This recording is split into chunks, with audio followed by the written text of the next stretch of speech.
হিন্দু মুসলিম ঝগড়া মারামারি না করে একে অপরের সঙ্গে মিলেমিশে থাকবেন।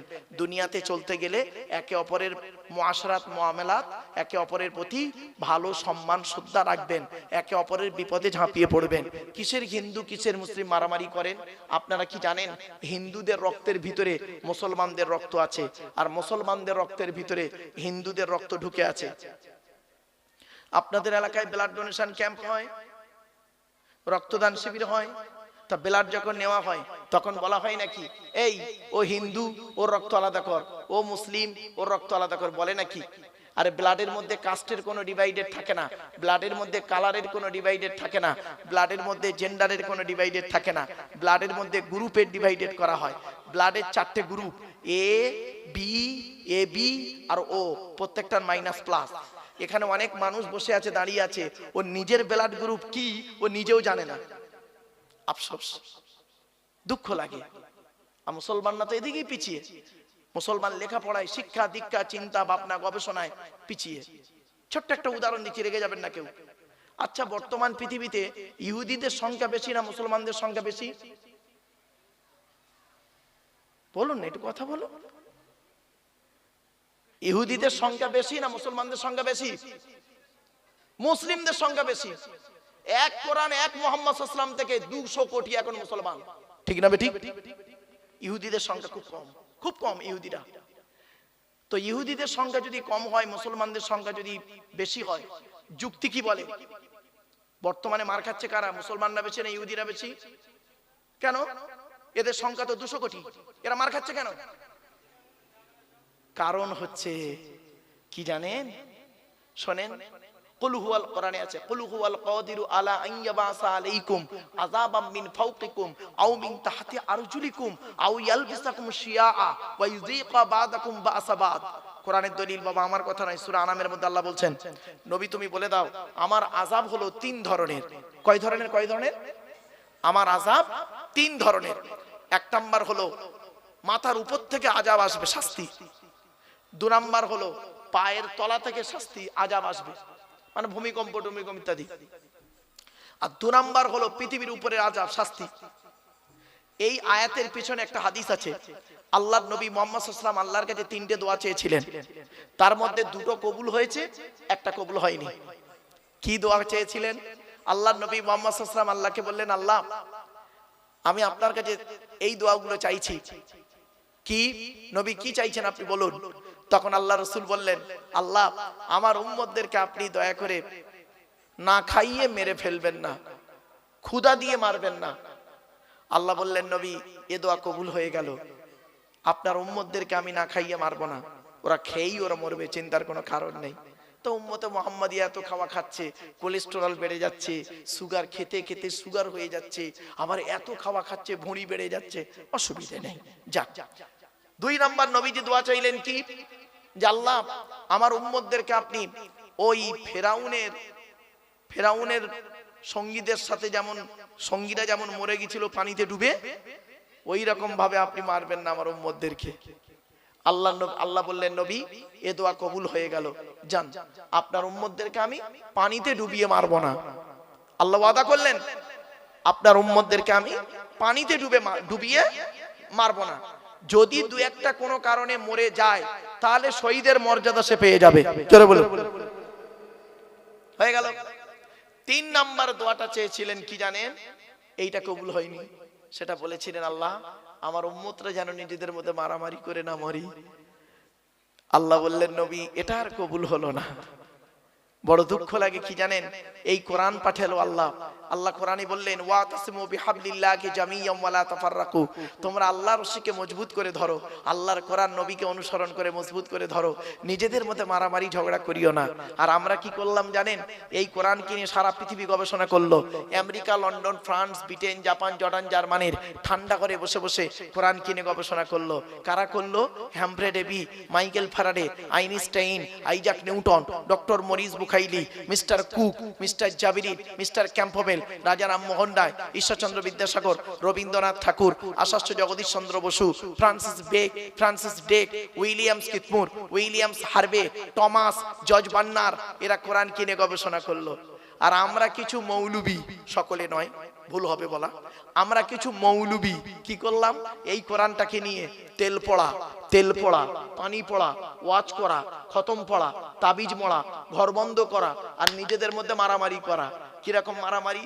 গোল টুপি, লম্বা টুপি, চেরা জামা, ফাড়া জামা, তবলিগ, ফুরফুরা, বেরেলি, ওয়াহাবি, জামাত ইসলামী, আহলে হাদিস, বুকে হাত বাঁধা, নাভির নিচে হাত বাঁধা, জোরে আমিন বলা, আস্তে আমিন বলা, 20 রাকাত তারাবি, 8 রাকাত তারাবি, 1 রাকাত বেতের, 3 রাকাত বেতের, কিয়াম করা না করা, মোনাজাত করা না করা, জানাজার পরে দোয়া করা না করা। এ ওর বলে কাফের, ওর বলে কাফের। ঠিক না ঠিক? আমার বাপেরা অনুরোধ করে বলে যাচ্ছি, এইগুলো থেকে একটু সরে এসে আল্লাহর কোরআন মোতাবেক, রাসূলুল্লাহ সুন্নাহ মোতাবেক একটু জীবনযাপন করি চলুন। ওই সমস্যাযুক্ত জিনিসে থেকে একটু এড়িয়ে থাকবেন। এজন্য আপনি আমার বক্তব্যতে আপনি কোনোদিন পাবেন না। আমি এখানে বসে বসে বলছিলাম যে আমি এই বিতর্কিত আলোচনাগুলো কেন রাখি না স্টেজে, জানেন কেন রাখি না? আমি কি রাখতে পারি না? সব পারি গো বাপ, আল্লাহ আমার ক্ষমতা দিয়েছে, কিন্তু আমি রাখি না। কেন জানেন? সামান্য টুপি নিয়ে মারামারি করে কি করব? আরে ইসলামে আছে মাথায় কিছু দিয়ে নামাজ পড়। আমরা কি করলাম? ইসলাম বলছে দেখ না ও মাথায় কিছু দিয়েছে কিনা দেখতো। আমরা দেখলাম কি দিয়ে নামাজ পড়ছে, সেইটার উপরে ফতোয়া মারলাম। ও টুপিটা গোল, লম্বা, উঁচু, 5 কলি, রুমাল হয়ে গেল। ইসলাম বলছে 70 ঢাকা ফরজ, কোরআন বলছে 70 ঢাকা কি?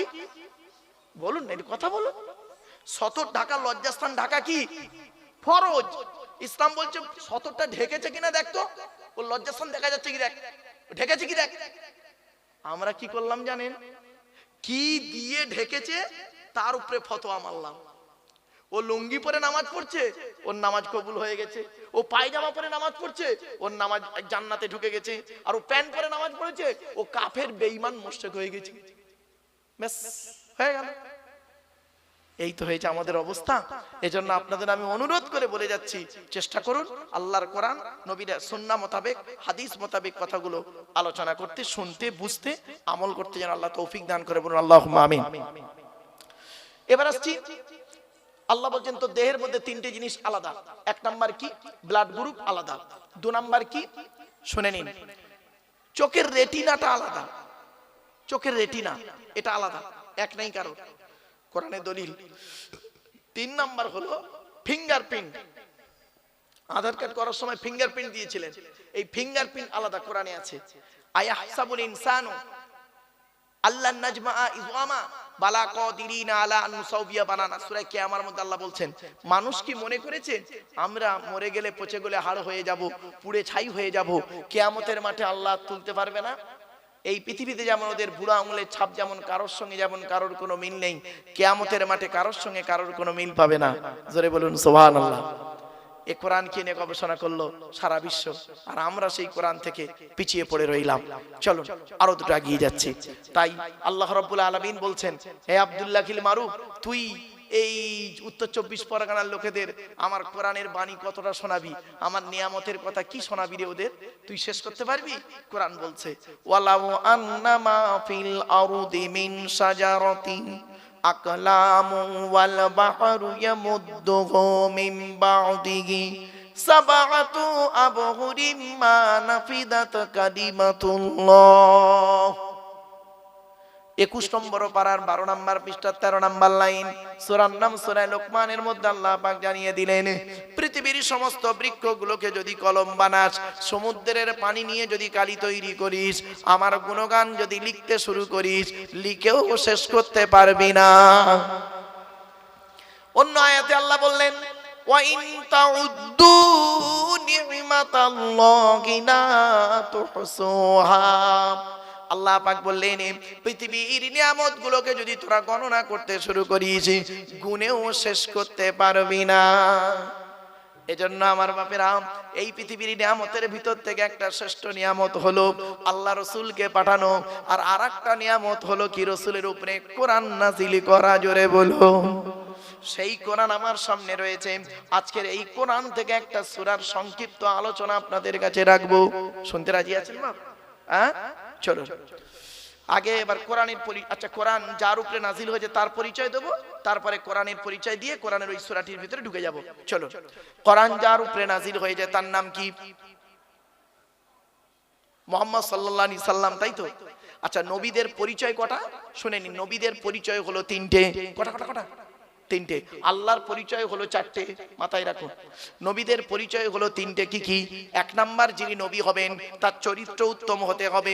এই পৃথিবীতে কোনো নবীর চরিত্র খারাপ ছিল না, আর থাকবে না, জোরে বলুন। প্রত্যেক নবীর চরিত্রকে আল্লাহ পাক উত্তম করে পাঠিয়েছেন। এজন্য নবীদের সম্পর্কে বাজে মন্তব্য কোনোদিন করতে যাবেন না। সাহাবীদের সম্পর্কে বাজে মন্তব্য কোনোদিন করতে যাবেন না। প্রত্যেকটা সাহাবী হলেন নক্ষত্রের ন্যায়। আল্লাহ রাসূল বলেছেন, আসহাবিকান নুজুম বিআইয়িহিম ইক্তিদাইতুম ইহতিদাইতুম। আমার প্রত্যেকটা সাহাবী হলো নক্ষত্রের ন্যায়। যাকে অনুসরণ করবে তার মাধ্যমে দুনিয়াতে শান্তি সম্মান পাবে, আখিরাতে জান্নাত পেয়ে যাবে। চলো, এবার আসছি। এক নাম্বার হলো নবীদের, নবী যিনি হবেন তার চরিত্র উত্তম হতে হবে। দুই নাম্বার হলো যিনি নবী হবেন তার উপরে আল্লাহর তরফ থেকে ওহী নাযিল হতে হবে। তিন নাম্বার হলো যিনি নবী হবেন তার দ্বারাই অলৌকিক ঘটনা ঘটতে হবে। একটা হোক বা 50টা হোক, পৃথিবীতে যত নবী এসেছেন প্রত্যেক নবীর মাধ্যমে আল্লাহ পাক 1 থেকে 50টার ভিতরে মুজিজা দিয়েছেন। আমার নবী বিশ্ব নবী কুল কায়নাতের রাসূল রাহমাতুল লিল আলামিন মুহাম্মদ সাল্লাল্লাহু আলাইহি ওয়াসাল্লামের মাধ্যমে আল্লাহ পাক পৃথিবীতে 1000-এরও বেশি মুজিজা দিয়েছেন। সর্বশ্রেষ্ঠ হলো এই কোরআনুল কারীম নাযিল করা। কি ভাবলেন আপনি? এই কোরআন কি যাতা ভাবলেন? 1000-এরও বেশি মুজিজা, তার মধ্যে একটা বলবো। আমি বলবো, কি বলুন? এই দেখেন, একটা ছোট্ট মুজিজা বলছি, মানে সংক্ষিপ্ত সময়ের মধ্যে। মুজিজা ছোট নয়, মানে ঘটনাটা ছোট্ট করে বলছি বোঝার জন্য। আল্লাহ রাসূল একদিন দাঁড়িয়ে আছেন, সঙ্গে কিছু সাহাবী রয়েছেন। আল্লাহর নবী দাঁড়িয়ে আছেন, সঙ্গে কিছু সাহাবী আছেন। একটা মৌমাছির দল উড়ে উড়ে যাচ্ছে। আল্লাহর নবী মৌমাছিদের দিকে লক্ষ্য করে বললেন, হে মৌমাছির দলেরা দাঁড়িয়ে যাও। সঙ্গে সঙ্গে মৌমাছির দলটা দাঁড়িয়ে গেলেন। যেই দাঁড়িয়ে গেল, আল্লাহ রাসূল বললেন, আমি তোমাদেরকে একটা প্রশ্ন করব, উত্তরটা আমাকে দিয়ে যাও। আল্লাহর নবী বললেন, ওরে মৌমাছির দল, পৃথিবীর জমিনে 1000 রকমের ফুল আর ফল থেকে খাবার সংগ্রহ করো। কোনটা টক, কোনটা মিষ্টি, কোনটা তিতো, কোনটা কষা। তো তোমাদের পেটের ভিতরে মধুটা এত মিষ্টি হয় কিভাবে? সঙ্গে সঙ্গে মৌমাছির দলের ভিতর থেকে একটা মৌমাছির জবানকে আল্লাহ খুলে দিলেন।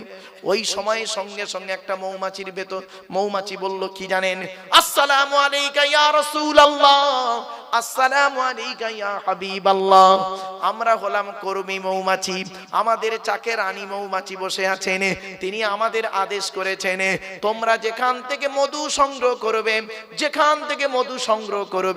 সেখান থেকে আমার চাকে আসার মাঝখানে রাস্তায় যতটুকু সময় পাবে, আখিরি নবীর উপরে দরুদ পড়তে পড়তে আসবে। কি ভাবলেন বাপেরা? বাড়ি থেকে ভাববেন। চলুন এবার আসছি, আমাদের নবীর পরিচয়টা দিয়ে দিই। আমাদের নবী কোন বংশের মানুষ ছিলেন? কুরাইশ। কুরাইশ কার নাম শুনে নিন। মুহাম্মাদের বাপের নাম আব্দুল্লাহ, আব্দুল্লাহর বাপের নাম আব্দুল মুত্তালিব, আব্দুল মুত্তালিবের বাপের নাম আব্দে মান্নাফ, আব্দে মান্নাফের বাপের নাম হাশেম, হাশেমের বাপের নাম কুসাই, কুসাইয়ের বাপের নাম কিলাব, কিলাবের বাপের নাম মুররা, মুরার বাপের নাম লুবাই, লুবাইয়ের বাপের নাম কাব, কাবের বাপের নাম গালিব, গালিবের বাপের নাম ফিগির, ফিগির থেকে কুরাইশ বংশ এসেছে।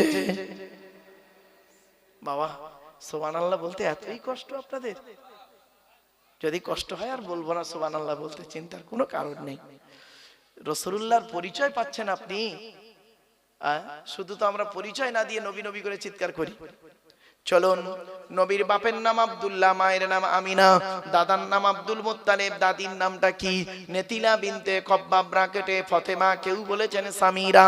নবীর নানার নাম হলো আব্দুল ওয়াহাব জুগুরি, নবীর নানির নাম হলো বারিরা বা বাররা, নবীর দুধবার নাম হলো হালিমা, নবীর দুধ বাপের নাম হলো হারিস, নবীর দুধ ভাইয়ের নাম আব্দুল্লাহ, নবীর বাপের নাম আব্দুল্লাহ, নবীর দুধ ভাইয়ের নাম আব্দুল্লাহ। দুটো যেন এক করে ফেলবেন না। নবীর জন্ম 570 খ্রিস্টাব্দে, ইংরেজি ইংরেজি কি মাস ছিল 29শে আগস্ট, আরবি মাস ছিল রবিউল আউয়াল মাস 12 তারিখ, মতান্তরে 9 তারিখ, সোমবার শবে সাদেকের সময় আরবের মক্কা নগরী কুরাইশ বংশে নবীর জন্ম। নবীর বাপেরা হলো 10 ভাই, নবীর মায়েরা হলো 19 বোন। নবীর 9টা চাচা, 18টা খালা, 6টা ফুফু, 7টা ছেলে মেয়ে। নবীর 9টা চাচার নাম কি? বড় চাচার নাম হারিস, জুবাইর, মুকাইম, ফাইদাক, জাইদাক, আবু লাগাব, হামজা, আব্বাস, আবু তালেব। নবীর বাপ হলো আব্দুল্লাহ। নবীর 7টা ছেলে মেয়ে, 3টে পুত্র সন্তান, 4টে কন্যা সন্তান। 3টে পুত্র সন্তানের নাম কি? বড় ছেলেটার নাম হলো কাসেম, পরের ছেলেটার নাম হলো তাহের বা তৈয়েব, ছোট ছেলেটার নাম হলো ইব্রাহিম। 4টে কন্যা সন্তানের নাম কি? বড় মেয়েটার নাম জাইনাব, রুকাইয়া, উম্মে কুলসুম, ছোট মেয়েটার নাম হলো ফাতেমা। এরপরে আসছি, কোরআন নাজিল হলো নবীর উপরে। এখন কোরআনের পরিচয়টা দিয়ে দিই, শুনে নিন। এ কোরআন আল্লাহর তরফ থেকে জিবরাইলের মাধ্যমে হযরত মুহাম্মদ সাল্লাল্লাহু আলাইহি ওয়াসাল্লামের উপরে আরবের মক্কা নগরের নিকটবর্তী একটি গুহা, গুহাটির নাম হলো হেরা। হেরা নামক গুহাতে 610 খ্রিস্টাব্দে, কত কত কত 610 খ্রিস্টাব্দে 1 ফেব্রুয়ারি সোমবার, এগুলো মনে রাখবেন। আজকের তারিখটা কত আছে বাবা? 23শে ডিসেম্বর 2025 সাল, তাই তো নাকি? কি বার ছিল আজকে?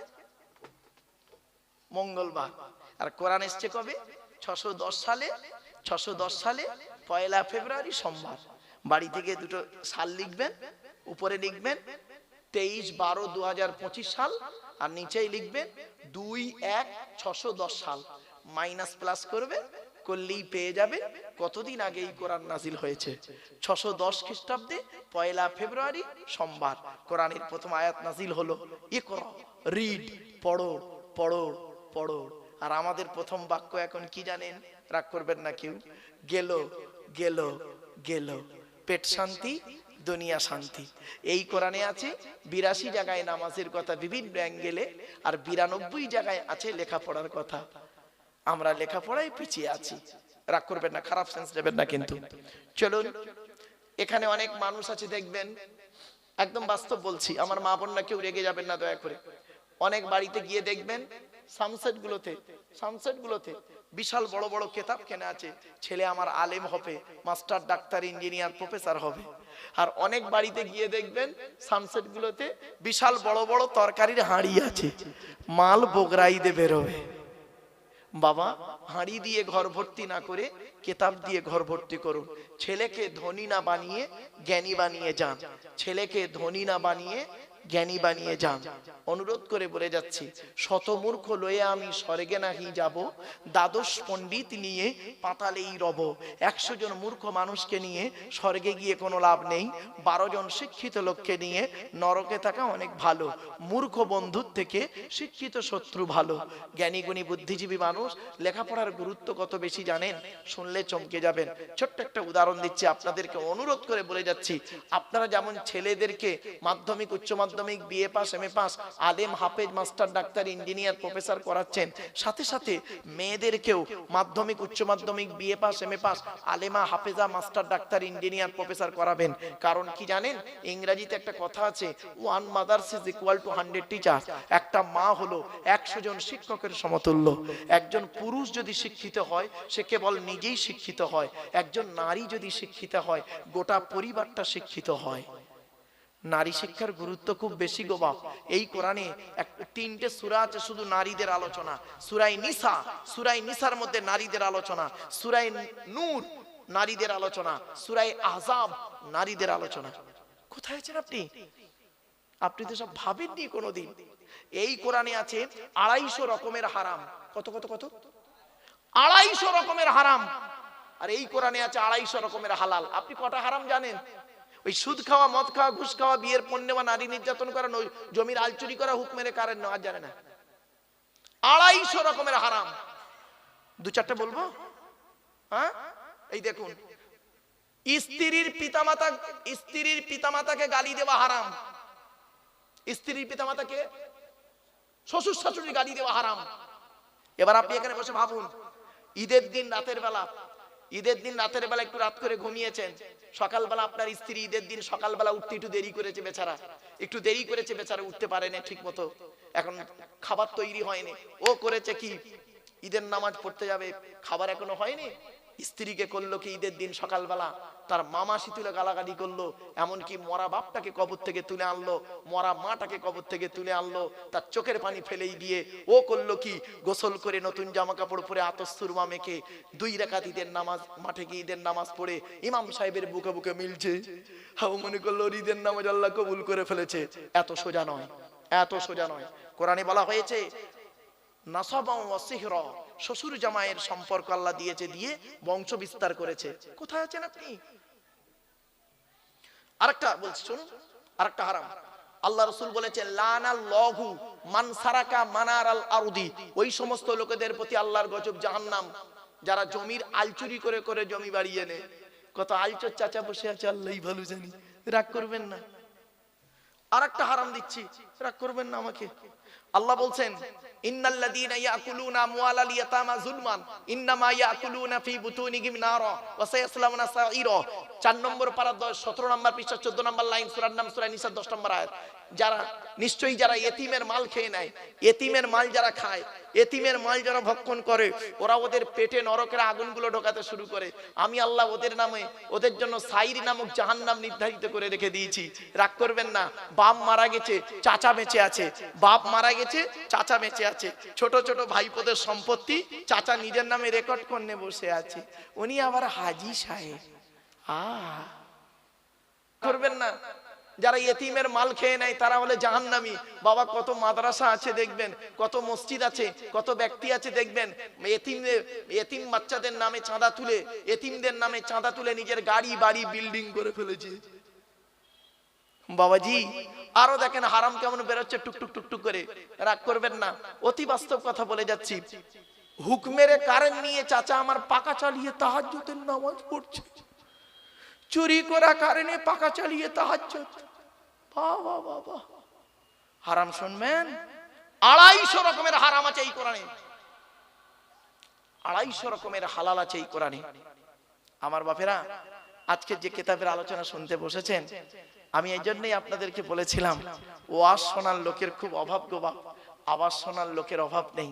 তাই আমার কপাল খুব ভালো যে আপনারা এখানে কষ্ট করে বসে আছেন। আমার পরবর্তী বক্তা আওলাদে মুজাদ্দিদুজ জামান, তিনি আসবেন, আখরি মোনাজাত করবেন, তার জ্ঞান গর্ব বক্তব্য আপনারা শুনবেন। তাই তার অপেক্ষায় হয়তো আপনারা অনেকে বিক্ষিপ্ত ভাবে এতায় ওতায় ছড়িয়ে ছিটিয়ে আছেন। বাবা আমার তো তেমন ইলম কালাম নেই, আমার তেমন জ্ঞান নেই বাপ, তবে যতটুকু আল্লাহ দিয়েছে তার ভিতর থেকে আপনাদেরকে যতটুকু আল্লাহ পাক বলাচ্ছেন সেগুলো আপনাদের কাছে তুলে ধরছি। চলুন এগিয়ে যাচ্ছি। এ কোরআনের পরিচয় হলো 610 খ্রিস্টাব্দে 1 ফেব্রুয়ারি, মনে আছে না ভুলে গেলেন? কোরআন 610 খ্রিস্টাব্দে 1 ফেব্রুয়ারি সোমবার কোরআনের প্রথম আয়াত নাজিল হলো। ইকরা, রিড, পড়ো পড়ো পড়ো। এই কোরআন নাজিল হলো কিভাবে? এর ভেতরে কি আছে? 30টা পারা, 540টা রুকু, 114টা সূরা, 14 থেকে 15 খানা সাজদা, 7টা মঞ্জিল, 8 থেকে 12 খানা সাক্তা, 6666টা আয়াত, কেউ বলেছেন 6236টা আয়াত, 3,23,215টা অক্ষর। এ কোরআন 22 বছর 9 মাস 14 দিন, কম বেশি 23 বছর ধরে কোন ঘটনাকে কেন্দ্র করে, কোন ব্যক্তিকে কেন্দ্র করে, কোন বস্তুকে কেন্দ্র করে, কোন জায়গাকে কেন্দ্র করে কোরআনের আয়াতগুলো নাজিল হয়েছে। 6000 আয়াত নাজিল হয়েছে, 12,000 জায়গায় নাজিল হয়েছে। 6000 আয়াত 12,000 জায়গায় নাজিল হয়েছে। কটা জায়গার নাম জানেন? শুধু এই মক্কা আর মদিনাই তো জানেন। ওই সূরার প্রথমে লেখা আছে মাক্কিয়া, মক্কা, আর মাদানিয়া লেখা আছে মদিনাই মনে করলেন না বাবা, 12,000 জায়গায় নাজিল হয়েছে। এই আয়াতগুলো কাকে কেন্দ্র করে, কোথায়, কি অবস্থায়, কোন ব্যক্তিকে কেন্দ্র করে, কোন জায়গাকে কেন্দ্র করে, কোন বস্তুকে কেন্দ্র করে কোরআন আয়াতগুলো নাযিল হয়েছে? একটা বলবো, আবার বলবো কি বলুন না একটু, হ্যাঁ শুনুন। আল্লাহ নবী একদিন বসে আছেন, আল্লাহ নবী মসজিদে নববীতে বসে আছেন, সাহাবীরাও আছে। নবীর ডান দিকে বসতেন হযরত আবু বকর সিদ্দিক রাদিয়াল্লাহু তাআলা আনহু, ডান দিকে বসতেন। আর বাম দিকে বসতেন হযরত উমর ফারুক রাদিয়াল্লাহু তাআলা আনহু। আর সামনে বসতেন হযরত উসমান গনি রাদিয়াল্লাহু তাআলা আনহু, হযরত আলী কাররামাল্লাহু ওয়াজহু রাদিয়াল্লাহু তাআলা আনহু। ঠিক এই চারজন চারদিকে বসতেন।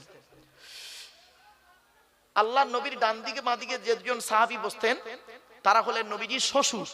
কি বললাম বাবা? শ্বশুর।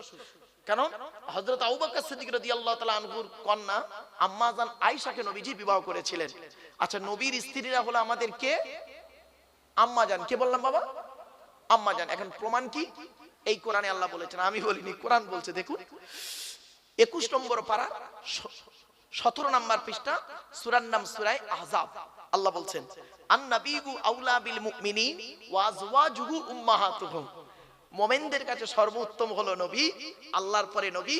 আর ওয়াজওয়াজুহু, নবীর স্ত্রীরা হলো উম্মাহাতুহুম, তাদের মায়ের মতো। এজন্য আমরা বলি আম্মা জান আয়েশা, আম্মা জান খাদিজা, আম্মা জান হাফসা। এটা মাথায় রাখুন। চলো, তো হযরত আবু বকর সিদ্দিক রাদিয়াল্লাহু তাআলা আনহু বলেন আল্লাহর নবীর শ্বশুর। এখন একটু ছোট্ট জিনিস শিখিয়ে দিই আপনাদের। এখন নবীজি বয়সে বড় না হযরত আবু বকর সিদ্দিক রাদিয়াল্লাহু তাআলা আনহু বয়সে বড়? বলেন বলেন। আরে ভুল হোক না ভাই, আবু বকর বড় আপনাদের কাছে, তো মানে সম্মানের দিক থেকে তো নবী বড়, আমি এটা বলছি, অস্বীকার করছি না। 100% নবী বড় সম্মানের দিক থেকে, কিন্তু বয়সে, দিন রাত্রির বয়সের দিক থেকে কে বড়? আবু বকর বড় আপনাদের কাছে। না বাবা, ভুল ধারণা। শুনে নিন, আল্লাহর নবী আবু বকরের থেকে বয়সে বড়। কতদিনে? শিখে নিন। আমি বলেছিলাম না, আমার ওয়াজ শুনতে এলে একটু সময় লাগবে, বলে দিচ্ছি, সময় লাগবে, ধৈর্য লাগবে, একটু ব্রেন লাগবে। কে আবু বকর বড়? আবু বকর সিদ্দিক রাদিয়াল্লাহু তাআলা আনহু নবীর থেকে বয়সে বড়। কতদিনের বড়? শুনে নিন, 2 বছর 2 মাস 10 দিন। কত বললাম? কত বললাম বলুন একটু? 2 বছর 2 মাস 10 দিনের বড় হলো হযরত রাসূল করিম সাল্লাল্লাহু আলাইহি ওয়াসাল্লাম। আর 2 বছর 2 মাস 10 দিনের ছোট হলো হযরত আবু বকর সিদ্দিক রাদিয়াল্লাহু তাআলা আনহু। তাহলে দুনিয়ার দিন রাত্রির গণনা তো ছোট, আর সম্মানের দিক থেকেই তো সাহাবী আপনারা জানেন। ব্যাস, চলো। তো এবারে সব বসে আছেন মসজিদে নববীতে। মদিনার তৎকালীন সময়ের সবথেকে ধনী লোক, প্রচুর টাকার মালিক, প্রচুর টাকার মালিক। সাহাবীটার নাম কি শুনলেন? সাহাবীটার নাম হলো হযরতে আমর জামুহ রাদিয়াল্লাহু তাআলা আনহু। কি বললাম বাবা? একটু বলেন, উচ্চারণটা করেন। আমর জামুহ বলুন বাবা, বলুন। এই নামটা মনে রাখবেন। কেন এই 2বার 3বার করে বলছি জানেন? যাতে করে ব্রেনে থাকে। হযরতে আমর জামুহ রাদিয়াল্লাহু তাআলা আনহু নবীর এক সাহাবী। উনি উহুদের যুদ্ধে শহীদ হয়েছিলেন। উহুদের যুদ্ধে শহীদ হয়েছিলেন। কপালে এখানে তীর লেগেছিল, তীর লেগে উনি শহীদ হয়েছিলেন। ওনার মাটি দেওয়া হয়ে গেছে। মাটি দেওয়ার, শহীদ হওয়ার 35 বছর পরে, কত বছর? 35 বছর পরে ওনার লাশটা যখন তোলা হচ্ছে, দেখা যাচ্ছে সেই টাটকা রক্ত, যেমন সেই যেদিন শহীদ হয়েছিলেন সেদিন যেমন টাটকা রক্ত, তাজা রক্ত বেরোচ্ছেন, আজও পর্যন্ত সেই তাজা রক্ত বেরিয়ে যাচ্ছে। জোরে বলো। এজন্য আপনাদের বলে যাচ্ছি, কয়েক কটা দেহ মাটি খেতে পারে না, টাটকা থাকে, পচে না। 1 নাম্বার, নবীদের দেহ মোবারক মাটি খেতে পারে না, টাটকা থাকে। সুবহানাল্লাহ বলা গেল না? 2 নাম্বার, শহীদানদের দেহ মোবারক মাটি খেতে পারে না, টাটকা থাকে। এইজন্য আল্লাহর রাস্তায় যারা শহীদ হয়েছে তাদের সম্পর্কে কোনো বাজে মন্তব্য করবেন না কোনোদিন। কোরআনের দলিল, কোরআনে বলা হয়েছে লা তাকুলু লিমান ইউক্তালু ফি সাবিলিল্লাহি আমওয়াত বাল আহইয়াউম ওয়ালাকিন লা তাশউরুন। 2 নম্বর পারা 2 নম্বর পৃষ্ঠা 13 নম্বর লাইন, সূরার নাম সূরা বাকারা। আল্লাহ বলছেন, যারা আল্লাহর রাস্তায় নিজের জীবনকে বিলিয়ে দিয়েছে তাদেরকে তোমরা মৃত বলো না, বরং তারা জীবিত, তোমরা তা অনুভব করতে পারো না। তারা কবরে কি খায় কোরআন জানিয়ে দিয়েছে। 4 নম্বর পারার 11 নম্বর পৃষ্ঠা 10 নম্বর লাইন, সূরার নাম সূরা ইমরান। লা তাহসাবান্নাল্লাযীনা কুতিলু ফি সাবিলিল্লাহি আমওয়াতা বাল আহইয়াউন ইনদা রাব্বিহিম ইরযাকুন। আল্লাহ পাক বলছেন, যারা আল্লাহর রাস্তায় নিজের জীবনকে বিলিয়ে দিয়েছে তাদেরকে তোমরা মৃত বলো না, মৃত বলে ধারণাও করো না, বরং তারা জীবিত, আল্লাহর তরফ থেকে খাবার প্রাপ্ত হয়। তাহলে 3 নাম্বার হলো, এই 2 নাম্বার হলো শহীদানদের দেহ মোবারক মাটি খেতে পারে না। 3 নাম্বার, মোকাম্মাল কোরআনে হাফেজের দেহ। কি বললাম বাবা? মোকাম্মাল কোরআনে হাফেজ। ওই ছেঁচড়া মার্কা হাফেজ সাহেবের কথা বলিনি বাবা। হাফেজ সাহেব হয়ে মসজিদে ইমামতি করছে, আর পাশের বাড়ির মেয়েটার প্রেগন্যান্ট করে দিল। ওই ছাড়া হাফেজ সাহেবের কথা বলিনি আমি। মোকাম্মাল কোরআনে হাফেজের দেহ মাটি খেতে পারে না। শুনে রেখে দিন, এই হাফেজ সম্পর্কে প্রশ্ন এলো। গতকালকে আমার জলসা ছিল আসামে, শোনিতপুর জেলায়। তো কটা ছেলের মাথায় আমি পাগড়ি দিলাম, তো ওরা বললো হুজুর আপনাকে এই পাগড়িটা দেওয়া হবো। তো আমি পাগড়ি দেওয়ার পরে ওই হাফেজদের সম্পর্কে কোরআন এবং হাদিসের আলোকে কথাগুলো বলেছিলাম, কয়েক কটা কথা। তো দু একটা কথা আপনাদের বলবো বাবা, হ্যাঁ শুনে নিন। রসুল বলেছেন কিয়ামতের মাঠে হাফেজ সাহেবদের মতো শাস্তি কাউকে দেওয়া হবে না, কঠিন শাস্তি হবে ওই হাফেজ সাহেবদেরকে। যে হাফেজ সাহেবরা কি কোরআন ভুলে গেছে, কোরআন মুখস্থ করে কি করেছে, ভুলে গেছে। ভুলে কিভাবে? কোরআন তো আল্লাহর একটা নূর, কদ জাআকুম মিনাল্লাহি নূর, বাপরা ও কিতাবুম মুবিন। আর এই ফাআমিনু বিল্লাহি ওয়া রাসূলিহি ওয়ান নূর আল্লাযী আনজালনা, সূরা তাকাওয়াবুন। এই কোরআন হলো একটা নূর। কোরআনের অনেকগুলো নাম, তার মধ্যে একটা নাম হলো নূর। এই নূর আল্লাহ